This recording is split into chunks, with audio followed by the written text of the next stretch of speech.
מאיפה אתה? מקסיקו.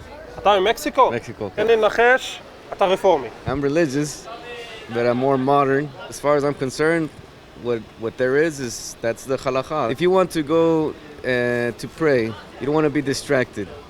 That's the reason why there's a Distracted separation. by what? By who? By women? Distraction. No, anybody can be distracted by anything.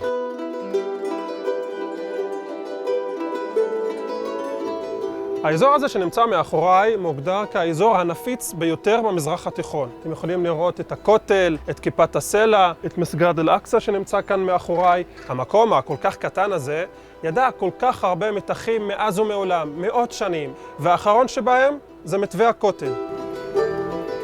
מה קורה? כיף אל-חאל. טוב שתמה. שלום. מה, באתם להתפלל למטה, ברחבה השוויונית? לעשות טיול עם הילדים. כל אחד שרוצה לחיות שיחיה איך שבא לו. נו, למה כל אחד צריך להתערב אצל השני? הכל בסדר. אבל זה לא משנה את הסטטוס קוו עכשיו לשנות... הסטטוס קוו לא היה אמור להיות כזה מההתחלה. יהודים מאז ומתמיד באו, כיבדו את המקום כבר מאות שנים. בתקופה האחרונה יש למישהו אינטרס פוליטי במשחק הפוליטי במדינת ישראל. הוא מצא מקום בולט לעשות את זה, מקום שיש בו במה לעשות את זה. במקום הזה זה בכותל המערבי. מה אתה חושב על מתווה הכותל? אני לא בקיא, אני לא יודע מה אומר מתווה הכותל. רצו למטה בעזרת ישראל, העזרה, אתה יודע, האזור המעורב, רצו קצת להרחיב אותו, קצת לשפץ אותו, לתת להם גישה מהכניסה הראשית, וזה נבלם ברגע האחרון. עקרונית אנחנו מתנגדים לזה, למה? זה שינוי של סטטוס קוו שיש קיים במדינה כבר עשרות שנים בנושא דת ומדינה.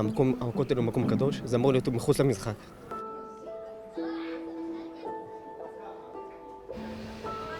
שלום גבירותיי, למה אין לך כיסא?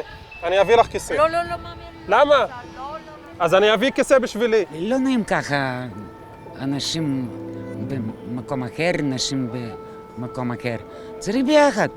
נפרד הזה זה מזמן. מה מזמן? ההפרדות? הפרדות בין נשים וגברים. מה עכשיו? בצד אחד. מאיפה אתה, אדוני? אני כן. מארץ ישראל. מה אתה חושב על הרפורמים שרוצים להתפלל נשים וגברים ביחד בתוך הכותל? המנהג פה שהם מפרידים בין האנשים ובין הנשים. תתרגם לי, מה היא אמרה? היא אמרה שיותר טוב שנפסיק. שמע, נשמה, אני לא דתי. אתה רואה, אני שם את הכיפה בשביל לבוא לכבד את הכותל. אני לא דתי. אבל ההלכה אומרת, נשים לחוד, גברים לחוד, יאללה, שיהיה ככה, בשביל מה צריך לעשות זה מהומות. באמת, אני לא מבין, רוצים להתפלל על רפורמים, שיבואו יתפללו. אתה יודע שזה פרובוקציות, הם לא באים לפה במשך שנה אחת בקושי באים 10 איש. אבל הם רוצים שהמקום שלהם יהיה מוסדר. לא, עזוב אותך, הם לא מאמינים בכלל בבית המקדש, אז מה הם מאמינים בכותל פתאום? שלום, מה קורה? זה תמיד בלגן, בין הדתיים לרפורמים, זה תמיד בלגן. כל אחד צריך לתת לשני לחיות בשקט. אבל האורתודוקסים אומרים לך שזה משנה את הסטטוס קוו, זה נוגד ההלכה, היהדות היא לא ככה. אני דתייה ואני לא חושבת וואלה. כן, שכל אחד יחיה עם הדת שלו ועל הדברים שמעניינים לו בשקט, בכיף. חבל שהכותל זה סיבה למלחמות, לא צריך להילחם על הכותל. יש עכשיו מקום שאפשר תפילה מעורבת. אוקיי.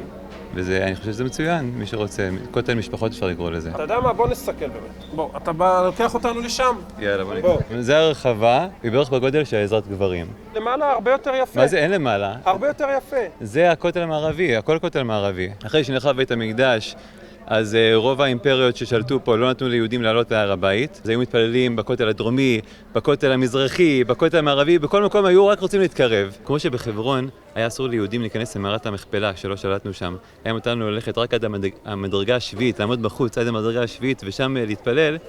אז ככה בכותל, היה אסור לנו לעלות להר הבית, אז אמרו לנו תתפללו בכותל. אבל לא היית חושב שבן אדם ילך היום לחברון ויתחיל לריב על המדרגה השביעית. טוב, יורדים לעזרת ישראל. פה אתה יכול לראות את שער המוגרבים, ופה מאחוריי ממש החלונות של מסגד אל-אקצא. מעבר לחלונות האלה אפשר לראות את המסגד. אנחנו נמצאים בעזרת ישראל, או בשמה השני רחבת המתפללים. מה שקורה זה שכל מי שרוצה להתפלל, גברים ונשים ביחד, יכולים להגיע אך ורק לאזור הזה. למעלה אי אפשר. כמו שאתם יכולים לראות, אנחנו נמצאים כאן והמקום ריק לחלוטין. יש רק מתפללת אחת, וזה באמת מדהים בעיניי, כי זה מראה את ההבדל בין האנרגיות וכל הרעש לבין מה שקורה בשטח. בשטח אתה רואה לפחות עכשיו שקט. אנחנו יכולים לשאול אותך שאלה? למה בחרת להתפלל דווקא פה?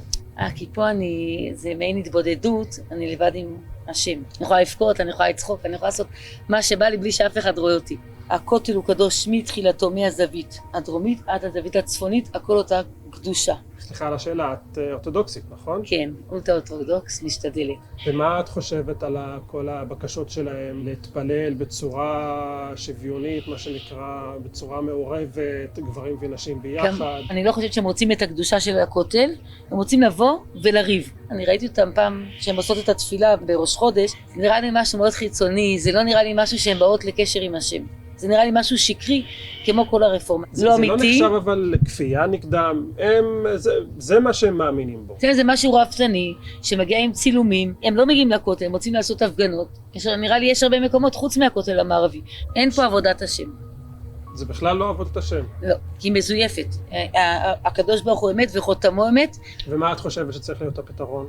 הפתרון של כל הצרות שהגיעו עלינו לדעתי זה רק משיח בן דוד. בחוץ לארץ מאוד קל לחיות ביחד אורתודוקסים ורפורמים, כי כל אחד יש לו את הקהילה שלו וכל אחד מרגיש שהכל סבבה. במדינת ישראל שיש פה מלחמה כאילו על הזהות של המדינה. איך המדינה תיראה? תהיה מדינה רפורמית? תהיה מדינה אורתודוקסית? מי יהיה ההנהגה? הרפורמים עכשיו יכולים להתפלל מעורב פה. הבעיה שלהם זה שהם רוצים יותר את ההכרה הרשמית של מדינת ישראל. יש פה בסוף מלחמה, בסוף צריך להכריע, כאילו בסוף יש פה איזה, ושם יש, לאנשים יש נרבים, כאילו.